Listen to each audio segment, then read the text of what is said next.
Odyssey. This is 5 simple steps to lose weight on a budget. Number 1, know what your goal is. So I mentioned this in the last video that we put out. Getting into the right mindset is so important. Why do you want to lose weight? What's the reason behind why do you want to lose this weight? Do you want to lose it just to feel more confident in yourself? Do you want to lose weight to be a sort of more like a role model to your kids, be more active with your kids? Do you want to lose it for an event, or you want to join a team? Whatever it is, it's being clear. That is the foundation from which you can move on to your next step. Having no direct plan of attack, how you're going to do it and why you want to do it, it means you're a bit more likely to fail, and potentially with that end up spending money on unnecessary fads, dietary supplements and weight loss programs, and all this. Really, a lot of it is nonsense. You don't need to get involved with that sort of thing. It's just being direct, focused, know what you want, and really importantly as well, something to think about is how would you feel if you didn't lose the weight?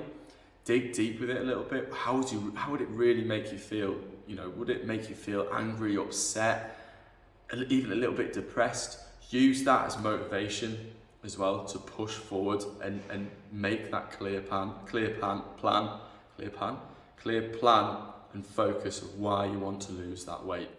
2, make a weekly food budget. Now this is a really clever way of going about it. So if money is tight, which I've been there, it's making a monthly budget, looking at all your expenses. So budgeting everything in your sort of life really does help, and it helps with step 1 as well, being a little bit more focused. So if you have a set budget for food, you can then go to the shops and you're a little bit more strict. It's a little bit more stricter, but you've got that money there. You know how much you've got to spend. You can't overspend, and you're probably less likely to want to spend money on rubbish food. With that as well, a really good tip, which I found has helped myself not spend too much money, is getting the cash out of the bank account. So instead of you going in and using your card, you're more likely to just go here, there and everywhere with your card. If you've got the cash in your hands, I personally seem to be a little bit more protective of that money, and I'm less likely to spend it. And it gives you that sort of peace of mind as well, knowing what money you have for food, and it's creating a really good habit there as well. Number 3, plan what to eat and shop smart. Now this one's good. So plan out what your meals are going to be.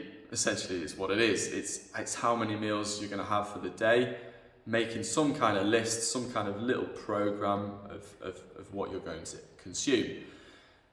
It really helps with not going out and buying things like microwave meals and takeaways and these pretty much not very good healthy snacks, dietary products like I mentioned earlier. It sort of sets in stone a little bit what you're going to consume.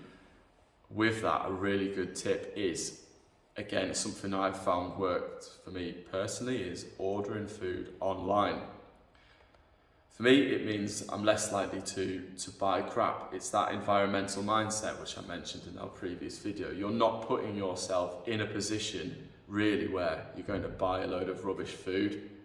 When you're in a shop and you see all those like cookies on offer or sweets on offer or anything that's, it's not good for you, if it's there in front of you, you're so much more likely to buy it.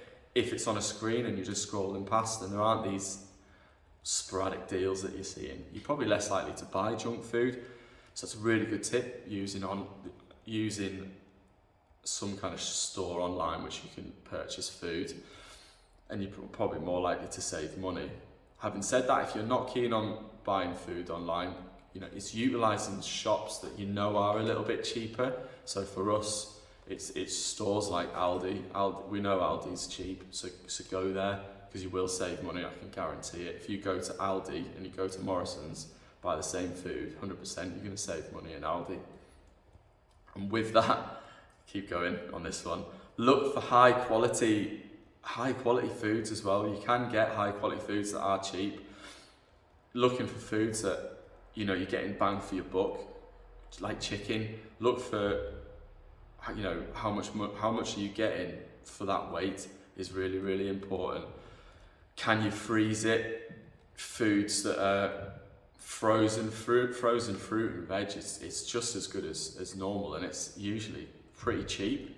So go for stuff like that, and it helps. Stuff like that, easy to bulk cook as well, because you can just pour it in a pan. You don't need to chop it. That's really, really good. Again, it's building that habit, planning what you're going to eat, massively important. Number 4, bulk cooking is awesome. So again, this is something that I've done fairly regularly.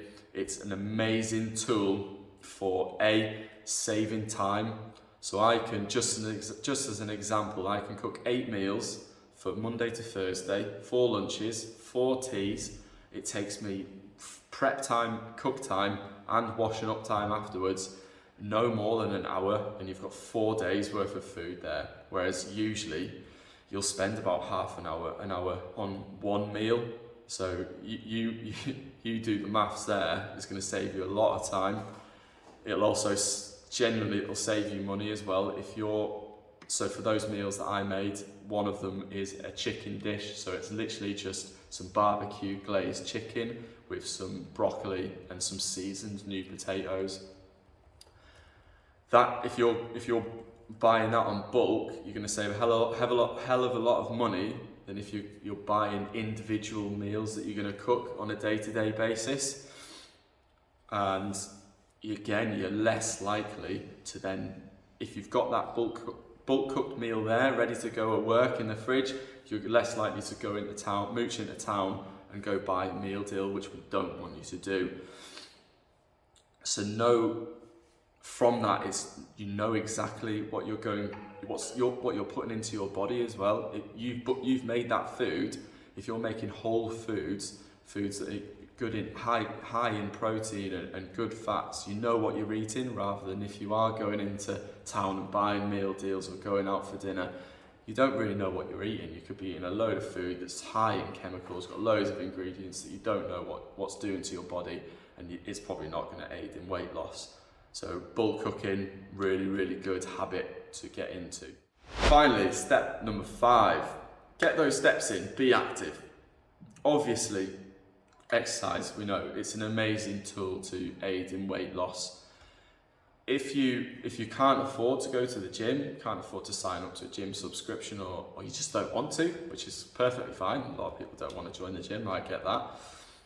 Use what you've got, get outside, go walking, go running, get your body moving, use your home.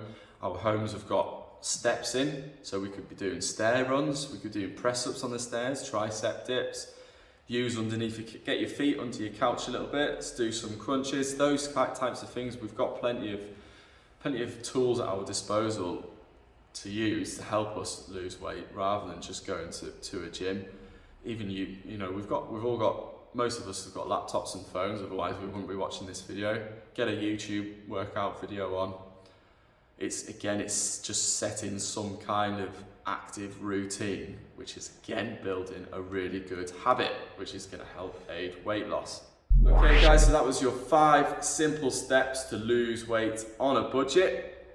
Recap quick. So 1, know your goal. 2, make a food budget. 3, plan and shop smart. 4, bulk cook. And 5, get moving. So I really, really hope you enjoyed that video. Don't forget to give it a like, a comment and a subscribe. We really, really appreciate all the support you can give us.